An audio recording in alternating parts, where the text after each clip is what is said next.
Энэ сарын 13-наас 14-нд баруун зүгийн нутгийн хойд хэсгээр, 15-нд баруун зүгийн нутаг, төвийн нутгийн баруун хэсгээр хурд унтс орохоор мэдээлжээ. Салхи 13-аас 14-нд алтай салбруулсаар 15-нд нутгийн баруун хагас төр зур секундэд 16-аас 18 м хүрч ширүүлсэн. Хөвсгөл хэмтгий уулахыг нутгаар шөнөдөө 1-ээс 6 градус хүйтэн, өдөртөө 9-ээс 14 градус, говийн бүс нутгийн өмнөд хэсгээр шөнөдөө 1-ээс 6 градус, өдөртөө 17-аас 22 градус дулаан байна хэмээн улс цаагуур эрдэм шинжилгээний хүрээлэнгээс мэдээлжээ.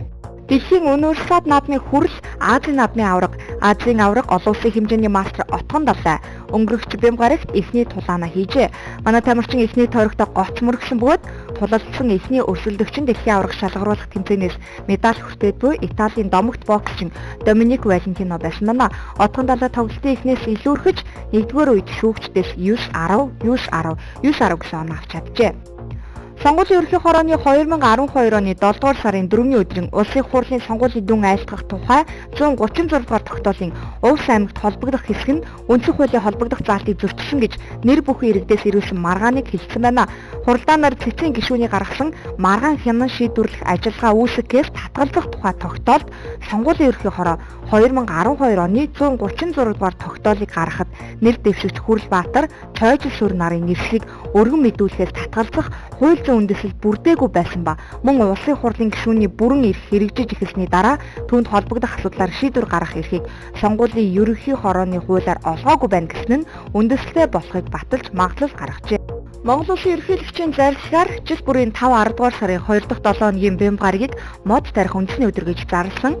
Байгаль дэлхийгээ хайрлах дээдлийн хүчлийг түгээн дэлгэрүүлж, мод тарих ногоожуулах хөдөлгөөнийг олон нийтийн үйлс болгон өрнүүлж, иргэдийн оролцоог нэмэгдүүлэх ажлыг энэ өдрүүдэд зохион байгуулсан юм а. 10 дугаар сарын 10-ны энэ өдөр улсын хурлын дарга энх болт ерөнхий сайд сайхан бэлэг нар үндэсний цэцэрлэгт хүрээлэнд жимсний мод тарьсан байна. Нийслэлийн 376 жилийн эд зориулсан спортлог Улаанбаатар бүх нийтийн өдөрлөг өнгөрөгч Бямгарагт болжээ.